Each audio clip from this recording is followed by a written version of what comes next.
Okay. Just go with the parenting low you've had this week? Honestly, I've had this thing where I've been feeling bad about like our oldest Indy. He's 5 and he'll always ask like, can you play with me? Or can you do this with me? Can you swim with me? And I'm like, well, let me fold laundry or let me do these other things that like do need to get done. But we were at the pool the other day and I was like beside him, but I was talking to someone in the pool and it wasn't really about anything important. It's like, we swim with me, but our pool has lifeguards. So every so often they'll do adult swim and the kids have to get out. And I was like, just a minute, let me finish talking. And I kept doing it. And then they blew the whistle for adult swim. And I was like, oh crap. Like you just sat there and waited beside me, like really patient, but just kind of like, hey, I want to play with you. And I just felt like crap afterwards. Cause I was like, that conversation wasn't really important and you were being really patient and really kind. And I was like, dude, that really upset me that I didn't just like take the time to play with you. Cause did you say that to him? Yeah. Good. Yeah. Yeah. It really, I don't know. It got under my skin and I was like, I don't want him to feel like I'm always too busy or always doing something else. And I have fun swimming with him. So it's not like a chore, even if sometimes it feels like it, but that was a low for me. Just kind of one of those, it's like, man, I didn't like that. It sucked. So I think a low for me this week was we had a cleaning job. And recently, like, I've been taking on cleaning houses a lot more this summer. And I've just been letting my kids be home, manage their time. So they're not on a job with me, even though I grew up going to cleaning jobs with my mom. And so this weekend I was like, no, I want them with us and I don't want to leave them at the house this long. And so I was like, y'all come on a cleaning job with me. I'll get you ice cream after, whatever. And so they did. And then we ended up having another job. And I was like, hey, I need y'all to come with me again. And they're like, great, okay, whatever. And so we did it. And I was having to go from that job straight into another job.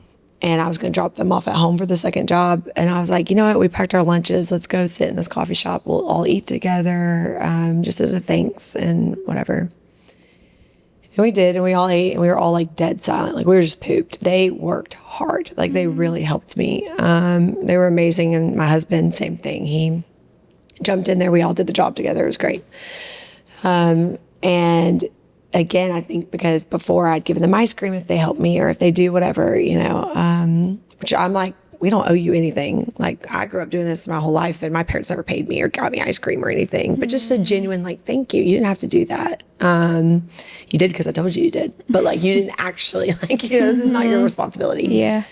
And we finished and we were trying to leave and some of our young adults that we've been loving on were there and my kids just kept trying to talk.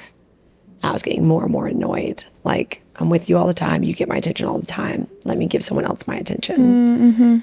And I just kept giving them things to do, like go take the bag to the car, go clean up the table, go put this drink in that. And I was like, if I can get them off me, like I can take a second. And finally, Tristan, my second, who's about to turn 13, came to like, I don't know, we were trying to leave and he was hugging me for something. And he like reared back and his like after the hug and his elbow knocked my drink and it just shattered all over the coffee house's floor. And I just like took a real big deep breath and I was like, And he was like, it was an accident. And I was like, I know. I'm gonna need you to go grab some napkins and let's clean it up. And we cleaned it up and he was like, I'm sorry. And I was like, it's fine. And he starts walking out and instantly I was like, shoot. I've literally treated them this whole time in this coffee shop like an inconvenience after they just spent hours helping me on a job that was mine. And I felt so bad. And like he was walking out the door and I turned and I was like, hey, T. And he looked back at me and I was like, it was just an accident, buddy. And it's just a coffee. It's okay. But I felt like trash because and I just was like, I'm the one that chose for them to be with me.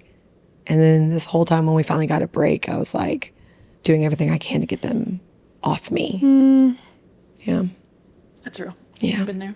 Do you think that, though that happens, pretty normal, do you think it's easy or hard to remember that for next time? I'm guilty of going, like the next time, my kids are trying to get my attention and I'm trying to get things done. I'm like, okay, yeah, but I can do this quickly. I can do this quickly and then I'll go play. I am guilty of that, of thinking I can just be more efficient this time and then give them my attention. And that usually doesn't play out well. There are some times I do catch myself and I'm like, no, like the clothes don't matter, the vacuuming, like it's fine. Just go play with the kids. So there are some times I catch it and I feel like I come out with a win. But more often than not these days, honestly, and I don't know why it is, maybe just busyness of summer. So I'm like trying to spend all our time outside of the house. Where if we're inside the house, I'm like, just let me get this crap done. No one wants to do laundry. I don't want to cook dinner. I don't want to clean up dinner. I don't want to do any of these things, but I have to do it. But it's like, I could also just be more efficient with my time. My kids still nap. Yeah. So that's on me. That's not on them. And that sucks because that's on me. And that's, that's a loss on my end. So I don't know. I feel like sometimes I catch it, but not every time. Yeah. Yeah. I feel like those experiences are like a gut check where I'm like, oh, this is a good reminder of your why. Because I definitely tend to err on the side of what's the balance here? Because I homeschool and we're together all the time. All the time. All the time. Yes. And I think too, it's this thing of like for me, when I'm in those moments or when I'm trying to learn from those moments, it's just hard because I think a lot of us think if we have this one adjustment, it'll just be rainbows and butterflies. Like this is the solution. I'm just going to make this adjustment. Or it's the conversations like you talk to young families and it's like, man, I keep having to go over the same thing with my child over and over and over again. And I'm like, yeah, that's parenting is each child has a thing that you have to help refine for the rest of their lives. Yeah. And you think one conversation or a good heart to heart is going to fix it. And so I think for me, I'm not a natural, I want the kids around me all the time because it's just chaos and I don't enjoy that. But I love them so deeply that I've made decisions of, I want you with me and we're going to learn this together. Yeah, I love that. Because I love you. But each time there'll be moments where I'm like, Sandpaper. everyone said if you just choose it, it'll all be good. And it's not. Like it's still messy and refining. And I have to constantly be reminded of like, you want to fight for this. And fighting for this looks like not pulling away or avoiding these things.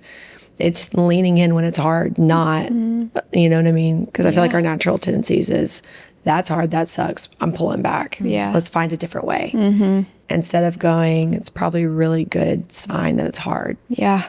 I would say something I've noticed in myself lately would be hearing the kids or someone in the home speak things that aren't true.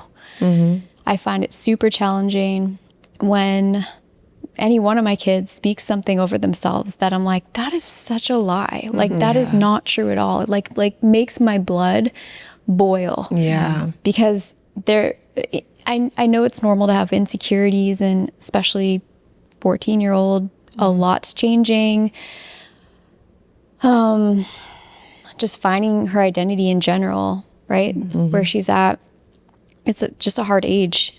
That's what you're going through. So when I hear certain things spoken out loud that I know are lies, I'm just like, I find it so challenging because all I want to do is fight back, right? But it's like, I can't, it's not like I'm fighting back against her. I'm fighting back against the lies in her head. Yeah. So it's really, because even if I try to, use logic or compliments or affirmation to try to speak truth, which I try to do, the challenge is battling against like the flesh.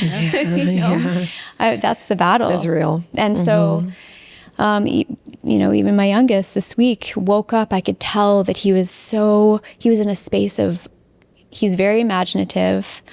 He's a creative, like he loves waking up and creating whatever it is with recyclables, drawing, music, whatever it is. And he had this idea. He's like, I want to make trading cards. I want to make trading cards and I want to sell them. And I'm like, that is so cool. But what was first a moment of being inspired and realizing maybe the all the steps in between that you need to do to get to the end result. Less It inspiring. just, it just all of a sudden he was like, totally shut down and started believing that he wasn't creative and he couldn't conceptualize the idea. How was he going to do all of this? So speaking into him in a way that's like, you are creative, an expert at anything was once a beginner, right? And so trying to encourage him in that.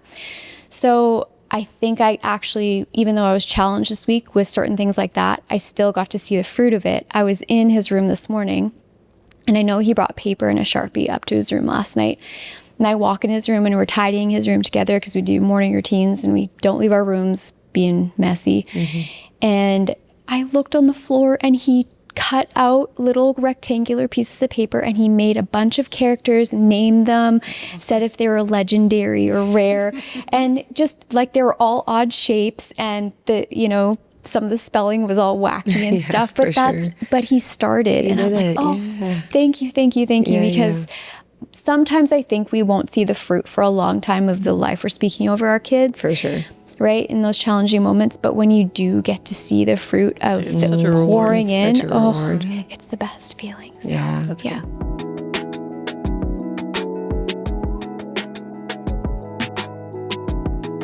Okay, I would say I don't think it's too much on moms in the sense of the management of a home.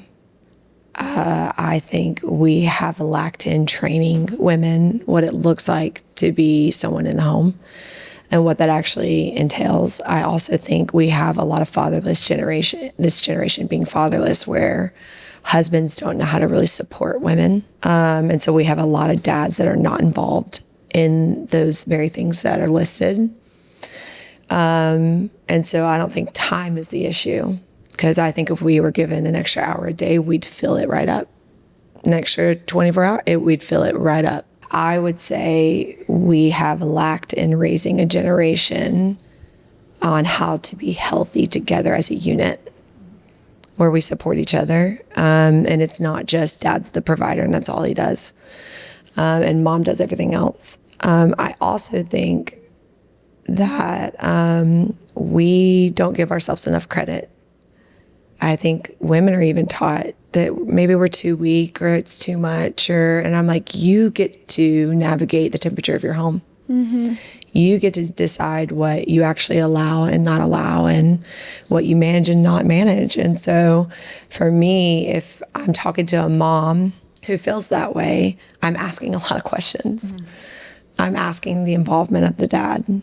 I'm asking what's on her schedule that's unnecessary, because I do think our generation can tend to put a lot of things on our plate that's unnecessary.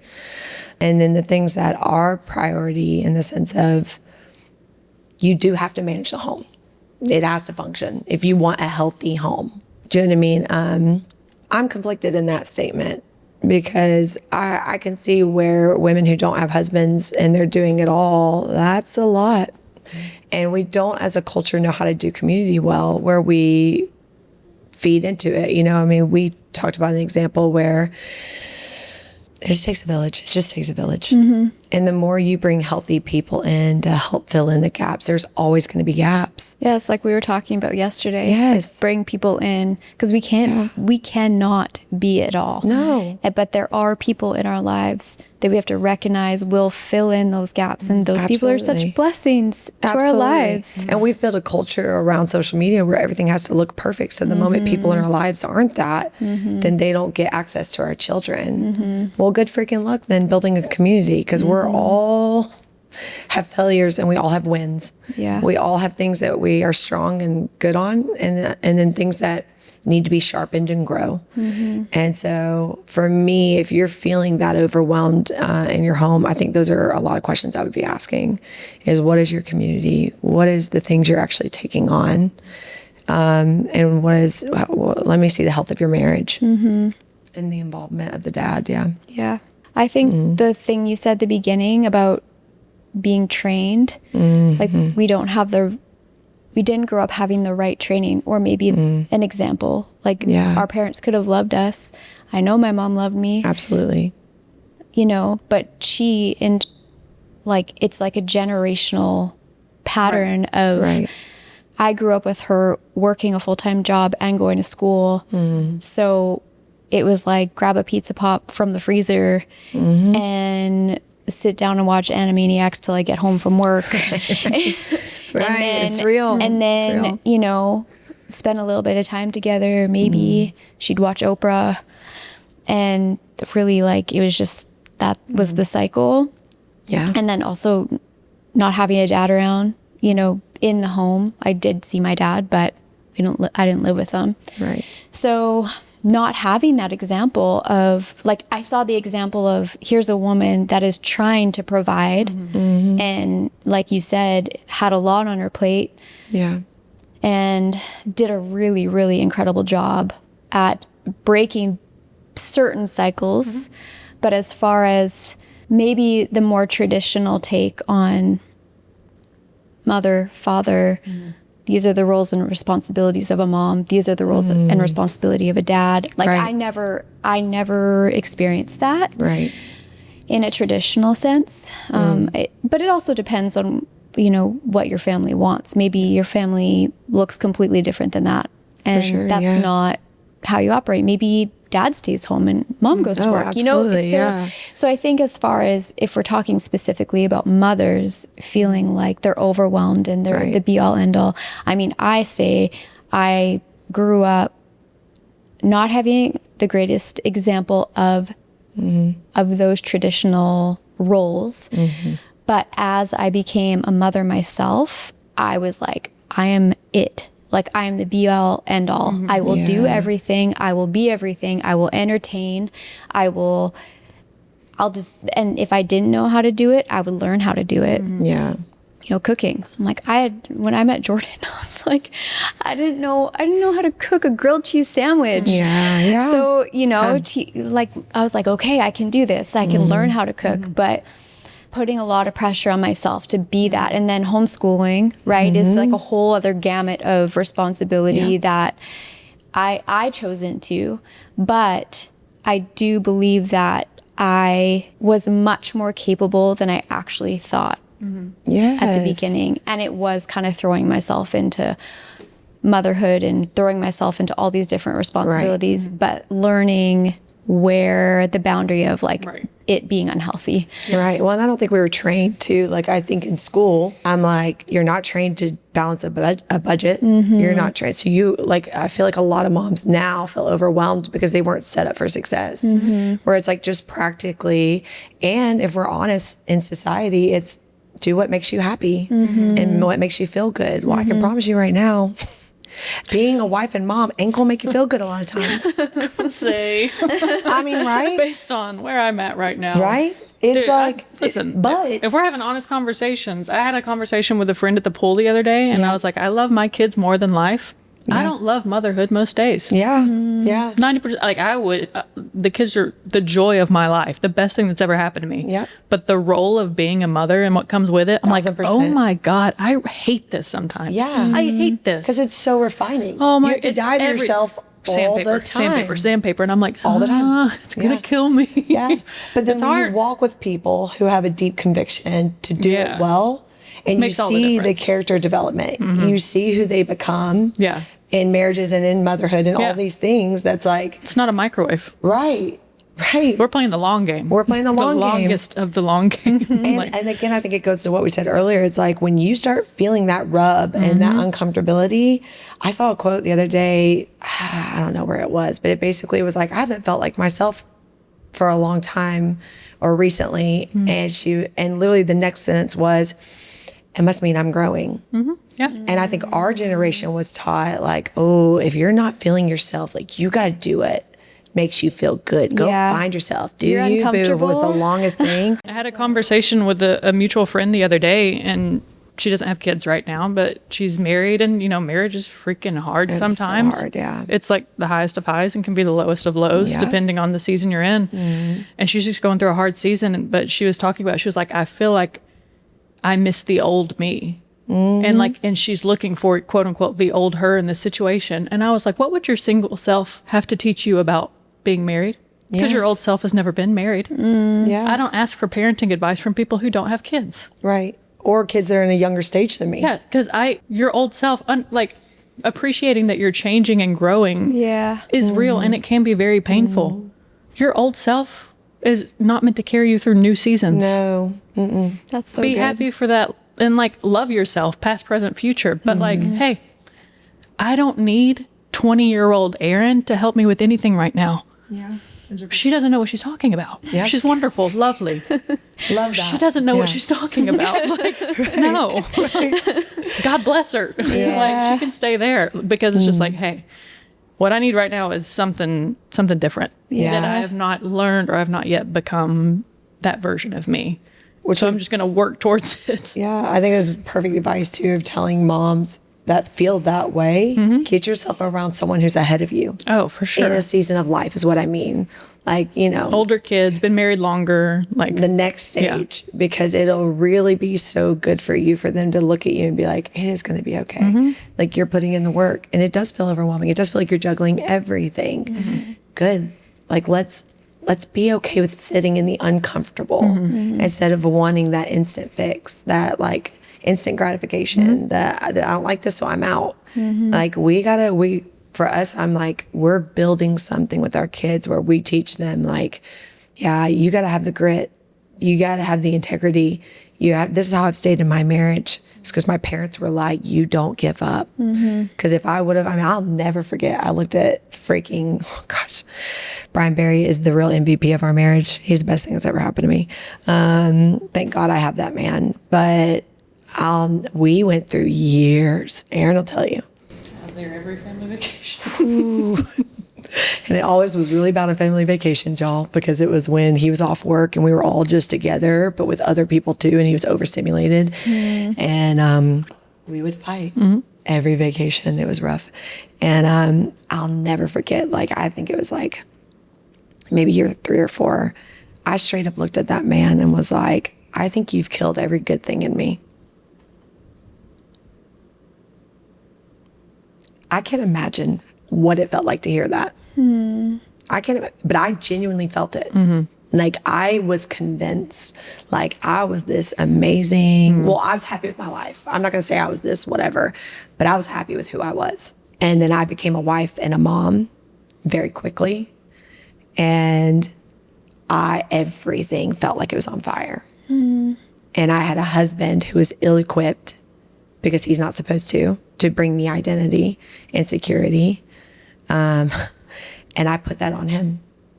And so when I felt like everything was dying, which I'm telling you, if you're fighting for a healthy marriage and home, you will feel like you're dying in seasons. Not always. There's going to be just real, anytime everyone's like, it's refining. Yeah, well, refining means you're on fire For a long period of time. for a long time.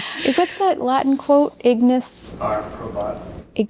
probat. Yeah. I actually, Test of gold is the fire. yeah, I test of gold is it's the fire. on one of our encouragement cards, and I put Yes. it on the review mirror. So every time I open it, I was like, remember. Remember? Why do I feel like I'm burning? Oh, right. This. Got This it. again. Got it.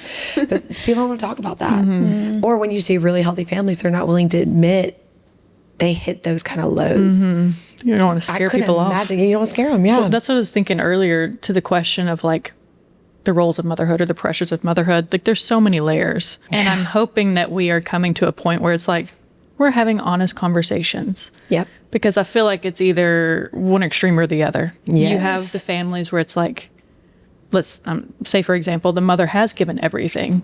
And inside she's like, oh, I'm empty. There is nothing else. And I'm actually not okay because it's gone to unhealth like you were talking about. But the family's great. And I'm not going to talk about it because the family's great. And so other moms come up are like, well, they did it and their family's great. And so they're just expecting like a smooth transition or a smooth experience. Or you have the other people who are like, oh my God, like everything's so hard that my kids won't do this. My husband doesn't do this, blah, blah, blah. And it's just like, okay, All they see is a negative. all they see is a negative. Let's bring back nuance. Some days are awesome. Some days are so hard, it's actually insane. Yeah. And there are things in life worth fighting for. Family has to be one of the easiest ones because it actually matters. It's going to be there the rest of your life. So you need to decide now if you're going to fight for that or not. But having these conversations of like, you're not insane. Sometimes this is very hard. Sometimes it's like Groundhog Day, and you have the same conversations with your kids because it's going to pay off in the long run. Absolutely. So those conversations with people like further down the road than you or in the same boat, if just depending on who you're around, but also having conversations with your spouse. Oh, yeah. Hey, I feel like I'm drowning. Can we talk about the workload situation, or are there certain things that would work within our dynamic that like you can pick up ABC and I can, work more on XYZ and things like that. Because you need to be honest with your partner. Yeah, or you'll just start to resent them. You will start to resent them. And if you are talking to your partner and they're not willing to pick up some of the slack, hey, don't let that go. No, Don't sweep that under the rug. Or just be like, well, there you're not going Right. to, so we're done. In a healthy, loving way, you need to be honest with yourself and your partner. Because either you're a team or you're not. And teammates talk to each other. Yep. And they're honest. So that's part of it. Don't the get gr- resentful towards your partner if you haven't even told them what you're struggling with. Yeah. That's not fair. 100%. I agree. But also don't let it go and don't sweep it under the rug. That's not going to last. We tell the kids all the time, your greatest honor towards someone is your honesty. Yes. But it has to be with a heart of, I'm for you. I want to, because the example I just used, that honesty, there's nothing fruitful from that. That could just cause pain. Yeah.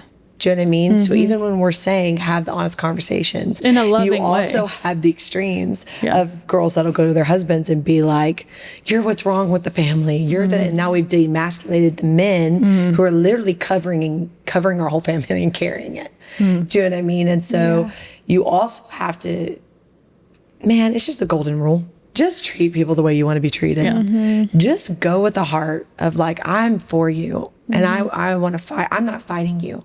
I'm fighting for you and for us.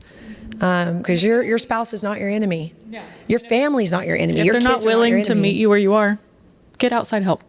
Oh, mentors, please. Yes. Do what you Please. can to a certain degree and then get outside help, whatever that might look like. Just do your best. Yeah. You know, 100%. you are not in control of the people around you. You can just do what you can do with your decisions in your own life. Yeah. But get outside help if you need it. Everything is trial and error. I think just like if we can all evaluate, if I feel like X, Y, and Z are where our family is kind of falling apart, and then analyze it. Let's say my kids are always going crazy.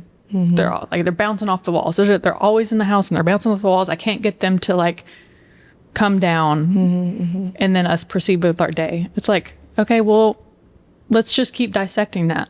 Do you need to start your day with like, hey, we're going to run around in the front yard. We're going to go on a walk. You're going to expend as much energy as possible at the beginning of the day so that for the rest of these like 24 hours or however many hours I have with you, it's not butting heads. Or the house is always a wreck, but I'm juggling kids and I'm juggling work and all these kind of things. Okay, can I set aside, hey, you get alone time, 30 minutes, 45 minutes, whatever, and I'm going to tackle laundry. I'm going to tackle dishes. And I think if we're able to pinpoint like areas where it feels like we're always fighting this, we're always butting up against this, then dissecting it of like, get creative and talk to friends. And get around people who are doing the very thing Doing that it well. you want to do Yeah. well. Ask advice and be willing to take the advice. Yes. Be willing to actually change. I mean, we've been around multiple families. You brought it up. You said I didn't say anything. They like to listen. They like to listen. Listening's fun. Listening's real fun. And it's their if I'm real honest, It's the freaking kids. it's the kids and it's their venting session Yeah. where they get to just vent to you and you just know, bro, you're going to leave and not implement a single thing. And so I can only invest so much into you if you're not willing to change your systems. And the thing is we're not our kids' friends. You are the parent. And the parent has to put in systems and play that like, these are non-negotiables. This is what we stand on. This is what we got to do. And when you are seeing an area in your life that is lacking in a way that is your goal or your vision and value, I would just say you have to be willing to then go, then what we're doing is not working. and not just, oh, let me go talk to the person that does this really well so they can like give me a pep in my step and make me feel good. And I'm going to go back, get overwhelmed in the next week or two, and I'll get another convo from my friend with a coffee and a latte and we'll be great. I'm like, nah, boo, that ain't it. That's not it. And so I think it's, yeah. You don't do that in any other area of your life. No. If you're griping about, I can't walk a mile without breathing heavy, you should start walking a quarter mile. Because thinking about walking and buying new walking shoes and new workout clothes is not going to change the fact that when you walk a mile, you're breathing heavy. We don't do it with any other, let's say we shouldn't be. Some people will. You're right. It's the lack of discipline. Yeah. I don't understand why these jobs aren't calling me back. You applied for 3 jobs in 12 months. Right. Don't tell me you're trying. Because that's not true. That's not true. Mm-hmm. So with anything else, it's just like, you got to put your money where your mouth is. Or frankly, like, I don't know what else you want me to tell you. Yeah. Because you didn't listen the first time or the second time or the third time. Well, I think you were dead on when you started off saying you have to reevaluate. Because you could, let's say like there are families that really do have systems in play. Every family is different. Yeah. And what your system you have, it's clearly not working. So we always say in our home, be willing to adjust in a moment. You have to be willing to adjust and change. Yeah, people are growing and changing in the home all the time. You have to be a lifelong learner. Yeah. You have to. Or you're not going to get the results you want. Right. You And when have it be comes to willing be family, wrong. Yeah. When it comes to family, it's like, whether you want to admit it or not, you're trying to set your kids up for success. Yeah. And even in the little things right now that are directly affecting you, which, with young kids, because that's where I'm at, my kids are 5 and 3, I'm getting the brunt of all the things that they need to like grow in because they're with mom 24/7. So it's just like, okay, we really need to work on this, but it's mainly affecting me. But I'm under the understanding, like, we need to work on this now because you're going to go and try and make friends. You're going to go and get a job. You're going to go and be around other people. Circumstances are going to change. Exactly. And I'm not going to be foundation. They're not going to be your understanding, loving mother who would die for you. 100%. They're going to be like, hey, I actually don't care about you that much. Yeah. Figure it out. Figure it out in the real world. Yes. So to me, it's like, I want our relationship to be great. I want us to be close. But I also want to make sure I'm setting you up for success. Yes. I want people to enjoy being around you. I don't want you to be insufferable. 100%. We say all the time to kids, how is the world experiencing you? Because look, man, it's just a reality. It's a reality. Yeah. You put your actions with your words.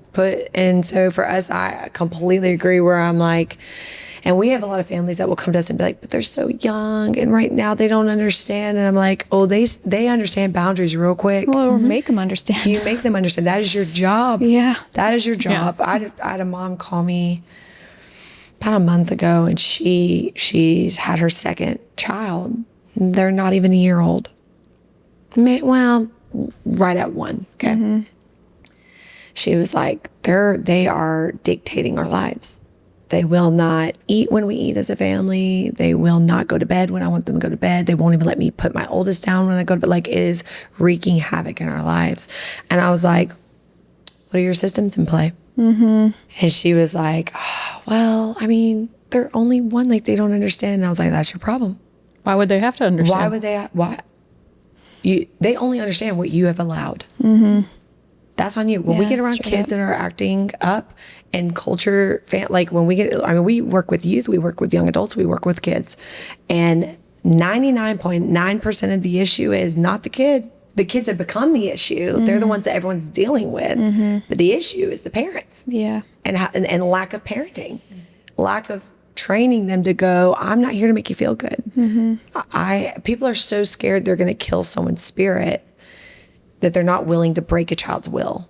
And there is a difference. Yeah, absolutely. I think so many parents think they're going to kill or break a child's spirit that they won't put these systems in play because they're like, well, they're not naturally inclined to this, or I don't want it. They don't understand. And I'm like, nah, man. Those are areas that you actually need to target then and focus on. I would say the systems in our home in this time of our life, the journey we've been on, it's the simple systems that have actually kept us grounded and together. Like the simple things we choose to do in a day to always come back to the rhythms, right? These little rhythms of your week when circumstances change, and anything changes in the week, these are the rhythms that keep us steady. Yeah, grounded. And yeah. I mean, sometimes, life happens, but for the most part, they're, like you said, they're the non-negotiables. So for example, morning routines, oh yeah, that girl. is a system, and you will not do anything else until you finish your morning routine. And it's a habit that grounds them and therefore grounds us as a family. Yeah. And honestly, they've been doing them for years. Sometimes we still have to get on them about it, Same, right? And I'm same, like, weekly. why is your bed not made? You've been doing this for 5 years. You're a teenager. we should have this. Right? You should have this No. down. But it's like, And if you families think keep- that's the reality. Yeah, It's no, like, I no. will emphasize, no, like, you're not getting away with this. It's what Yes. we do. It doesn't Yeah. matter if, like, whatever, you were hungry first. Go make your bed. Yeah. Or, I don't know, even at the end of the night, sitting together as a family and doing wins and challenges so we can all get on the same page, and maybe we can have a better understanding of why, this kid was acting this way, or, little brother was feeling this way, or even mom and dad, like, maybe this is why I was short with you today. Some kind of, I guess, all getting on the same page at the end of the day so we Yeah. can go into a fresh day with kind of like a clean slate, not letting it carry over and not going to sure. bed angry or resentful or things like that. Well, So- and that builds empathy too, right? It builds them now understanding other people in this dynamic and not just themselves. exactly. So now we are aware of how our family is experiencing us Exactly. and why they're responding. I think it's so good. I think that's so good. The systems are so important. I mean, our Yes. life has been all over the place. You guys, oh my gosh, like from moving to living here, and all our belongings are in this state, and now we're here, and just Yeah. all the different things. But those systems are the things that we can come back to and are so important Yeah. in just keeping us grounded, and they really flow from what we value. Yeah. We value being dedicated. Yeah. We're dedicated to the systems that we've created, and we're dedicated to following through on the things we said we were going to do. So Well, and society needs those boundaries. Every child, like, you can talk about children and family, which I could give many examples of, like, you give me a family that has systems in play, and then those who don't, I can tell you which ones are thriving, which kids feel more loved and protected because they knew their boundaries. Yeah. Because when a kid doesn't have boundaries and they get a consequence for something that they didn't even realize was something they were doing wrong, that's on you. That's on you. And that's the same as society. You know what I mean? You can't, no society thrives off of full dictatorship either, where it's like the extremes we talked about, right? You've got some that's like, oh, I own you and I control everything you do. I'm not seeing anything healthy from that. Also, when you're in a society where there's no boundaries and rules, it's mass chaos. And there's nothing. And so you have to be willing to build some systems, build some boundaries where it's like, because I love you, we're not doing this. Like, this is what we're allowing, this is what we're not allowing. And we're going to respect that for each other. find that sweet spot, but knowing that sweet spot's inevitably going to shift and change. Oh, it's adjustable. And then you're going to It's do it adjustable. all over Yeah. again. You're With turning each the child and dials. season, right? Yeah. It's like- Yeah. Okay. So we asked each of your kids one word to describe your family right now. And we're going to start with Jackson, your littlest. oh gosh. Okay. Well, he's 7. I mean, I think he would say something like crazy. Okay. Okay, let's see what he said. Okay, wait. It's Willow first. Okay. 'Kay. I mean, Willow would probably say crazy. Or, Something more. right, she's Sharp. She's more sharp and spicy. So, wild, like crazy, or Say like loud or something. loud. Yeah. Okay. They're gonna say loud or Dude, if I get crazy. this right. What's one word you would use to describe your family? Only one word. Fun. Oh, I thought the older kids would say fun, not the littles. I thought Jackson would say fun. That's Oh, cool. man. That's so cool. Okay. Praise God. Too hard on her. Oh, it's okay. Tristan. See, I thought Tristan would say fun. Okay. Oh, but recently he's been more sentimental and sweet. How old is he? So Tristan's about to turn 13. Okay. next week. Yeah, I think he would say fun, or he would, if he was being really sweet in a moment, he would say intentional. Okay. Yeah. Okay, let's see. What's one word you would use to describe your family? Passionate. Whose voice is that? That's good. His voice is so He's so low. deep. I don't like he's a man. Passionate. Yeah, he ain't wrong. So good. He ain't wrong. Let's be honest. Okay, Jackson's next. What do you think Passionate. Jackson's gonna say? Crazy Crazy. or loud. Very calm. Very passionate. Very calm and very passionate. Honestly, we just want to be full circle. Like we just want to be well rounded. Talk about balance. But balance, you know, we need the peace and the Okay. calm, but we also need the passion. Okay, lastly, Cadence. Cadence.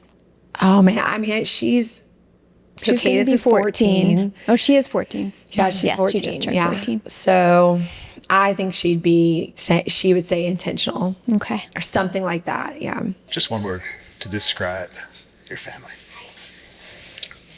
Never stopping.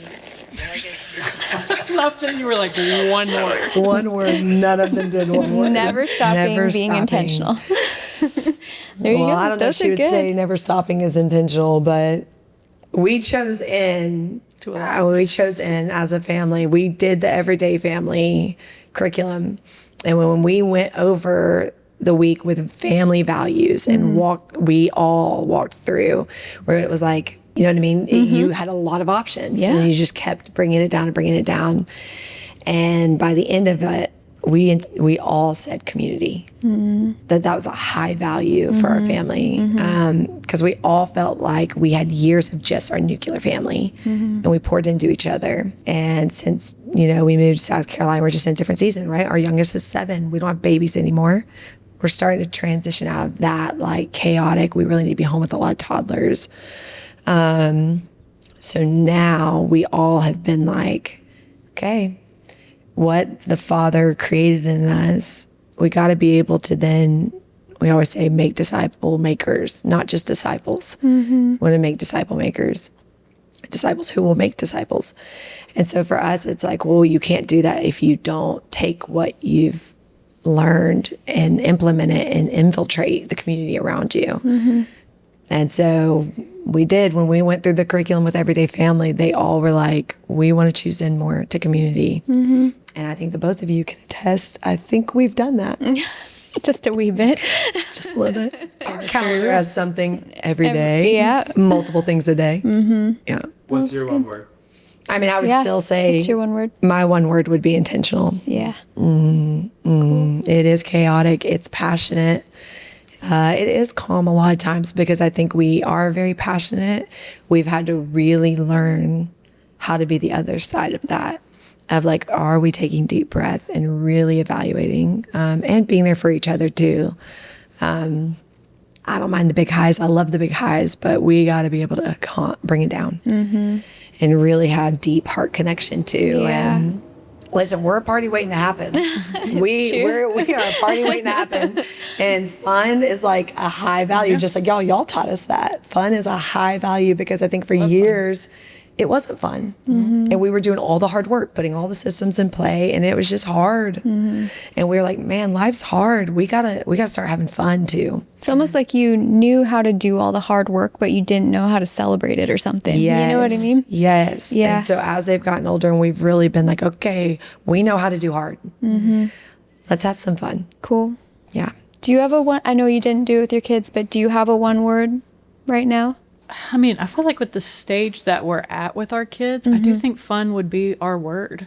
I think we naturally lean that way just with my husband's personality and my personality, and then my kids, like especially Harley. I'm like, Oh my she's just gosh. They're so much fun. a character.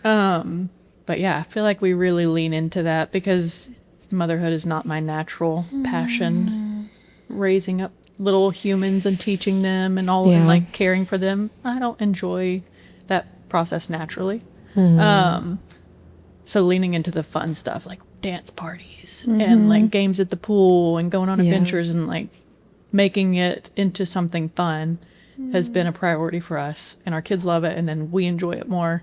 But you're also someone that has a high value of doing the hard work. Yeah. So I feel like you're not one that just is like, we're all It's- fun and my no. kids are chaos. You've done so much hard work that Yeah. it's like, now we sure. gotta fight for I feel like my fun. biggest Yeah. testament to that is like our babysitters like babysitting our kids. Same. You know what I mean? If your babysitter Yes. likes babysitting your kids, you're like, okay, we're doing something right. Yes. Because we have babysitters that are like, we only babysit your kids and then like one other family. And then they say no to the rest. I'm like, dude, we're doing something. doing like our something. babysitters like don't dread coming here to watch Yeah. our kids. That's a Honestly. big deal. I think something that just popped into my mind, which was at the beginning of this conversation, we were talking about the pool and how you're having this conversation, and It was Indy. Indy wanted to swim, and I think like maybe if we really kind of dig in deep and ask ourselves why we might have felt that way in the moment, it might actually come back to like what we value. So it's like if you actually really value fun, Yeah. but in the moment you didn't, it's like you didn't tap into that value Yeah. or make the decision in that moment to point it back to your value. It's like it's like a misalignment, Yeah. right? So maybe it's more noticeable when we're not kind of pointing back to our values in every decision we make, Absolutely, because yeah. it's like, okay, that what I just did does not align with Who we are. who we are. Yeah. You know? Really good. No, it's so good. Which also points back to the story I said, because our highest value is connection. And when I struggled this week and I kept pushing them off because I didn't want connection with them, and then that guilt, it was like, that's why. It's because the highest value is connection, and I, in that moment, chose out. So that's a really good point, yeah. Do you want to read Shelby, like our kids? Okay. Yes. Each kid was asked, what's one word to describe your family? We're going to do Jonas first. Jonas, sweet and sensitive, 12-year-old. I feel like he'd say cozy or loving. Dude, cozy's a good one. Oh, I love cozy. Okay, let's hear. Describe our family. Just one word.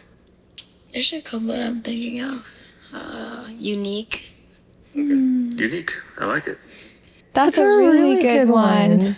I love that because I think recently, we make a lot of our decisions as a family, and we don't a lot of the time buy into a lot of what other families are doing. So Jonas is seeing so-and-so do this thing and so have this thing. And we're like, it's just not for us. And he's at the age where he's kind of trying to understand, okay, well, why? And why am I so different than everybody else? Yeah. And it's like, we want you to be different. We want you to live differently and therefore be unique. So I think that's love really that. cool. Okay. All right, here's Lila. One word to describe your family. What do you think Lila said? She's the wild card. I have a few of those. Deep It's breath okay. you just I'm going to say trusting, like trust filled. We trust each other. Or connected. Is it serious or just like hilarious? What's on your heart?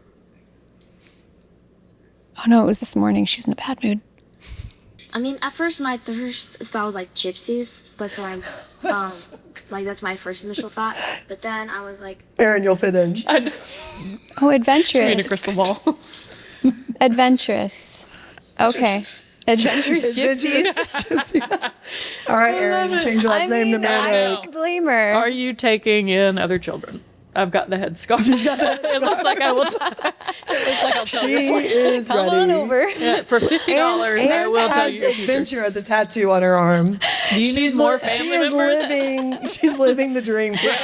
Next time you come over, we're all gonna be wearing like. And you're gonna feel really cool. Honestly. And you can hide your nasty hair. I don't wash I my love hair. that. I feel for her sometimes can depend on the moment, and I Yeah. can see why she said that this morning for sure. Yeah.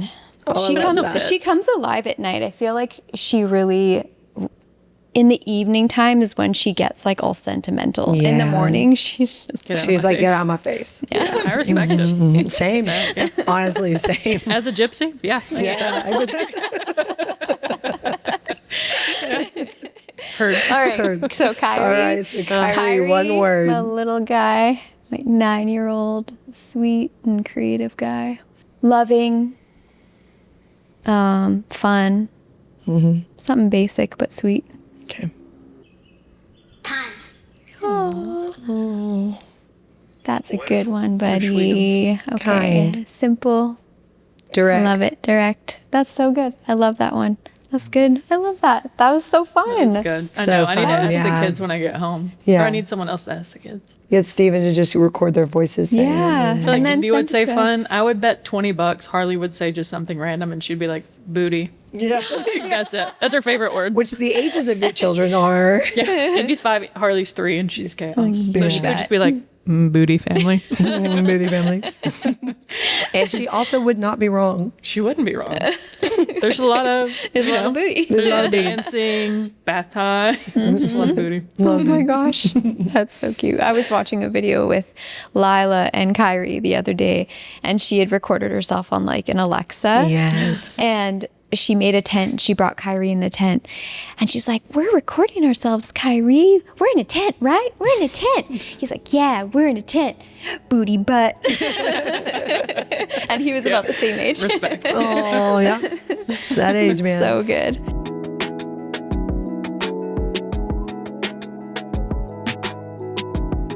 A win for us this week. It was so fun. We went to that little water park near your house. It was on a whim because it's, a million degrees outside, but we wanted to do something different. And so we took them to the water park, and they're big enough to ride like some of the inner tube slides, like with us. And they just love it. And it's so fun. So we're taking turns. Like I'm going with my daughter, and then Steven's taking our little boy, and then we switch. And like every time they're just absolutely like gassed about it. That was so fun. And like freaking out. And like they're really, especially Indy, our son is really big into like quality time. Dude, he's such a quality time kid. It's crazy. So anytime there's like a moment of just like one-on-one, he goes, Mama, Indy time. Oh yeah. Or like Daddy, Indy time. Oh yeah. It's like, if I take him to the bathroom and it's just us, he's like, Mommy, Indy time. So anytime it was like us going to ride together, he was like, Mommy, Indy time. And he like loved the water slides, and they're both swimming really great this year. So they're like, watch me do all my tricks. But it's just really, it was a fun day, and it was like on a whim, coming back to fun. It was just like, yeah, this was good for all of us. Cool. So that was a really big high for us this week. Yeah. I feel like I'm going to get sentimental, and I wasn't planning on doing that. I feel like a high for us this last week was we had just gotten back from camp with the kids. We did, our church does a youth camp, and Brian and I, my husband, were leaders in camp, in youth. And so we went on the trip, and we're youth leaders on camp. And that was not on our radar. We just like never thought we would ever be youth leaders. And we already are highly involved in our kids' lives. And so we're a homeschool family, very intentional family. So when our oldest two went to youth, we were like, listen, we don't need to be there. We're in every aspect of your life. Like, this could be one you just go to. Like, we have a beautiful community. We have a safe church. We trust the church to take y'all. Like, we're good. And we had tried, like, we had gone the first couple of weeks just to check it out. Like, what's this about? Can we come visit and just see what y'all do? Whatever that.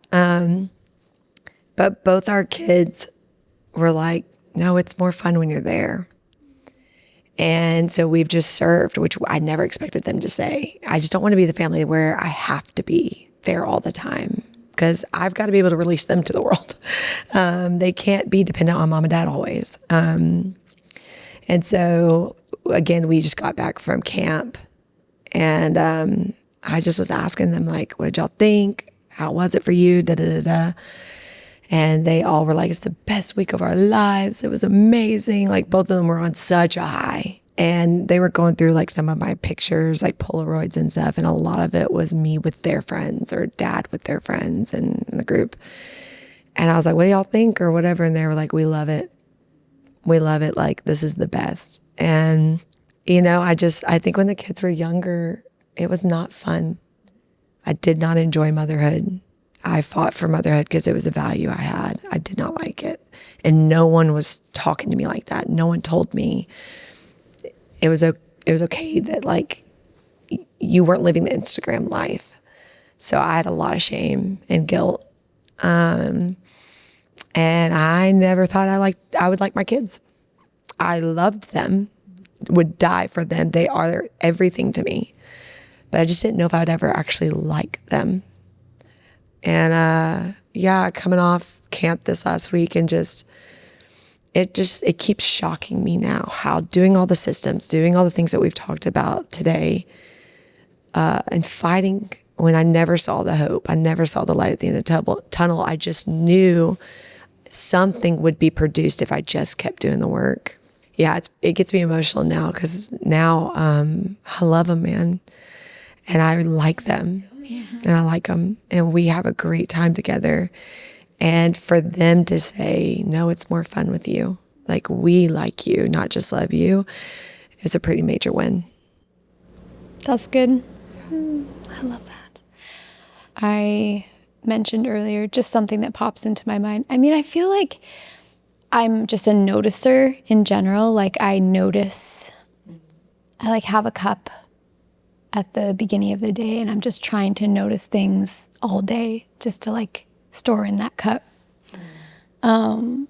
Last night, okay, I was going to say the Kyrie thing with the trading cards, but I was thinking back to last night, and Lila's like a night owl, right? And like I said, she at nighttime is like her sentimental time. She wants to have the deep conversation. She wants to talk about where she's at and just things on her heart. Like if I want to really dig deep into like an important conversation, it's just Nighttime. Just find time at night. So last night I went into her room and we were just talking about her time with Cadence, and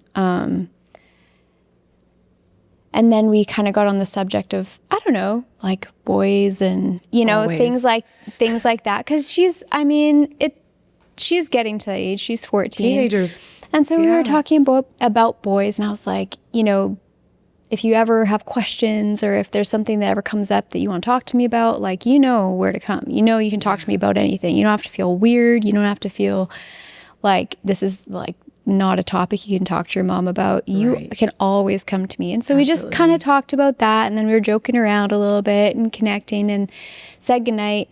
And then I sat down in our room and I was just about to get ready for bed. And she walked into the room again and gave me a big hug and was like, I just love talking to you.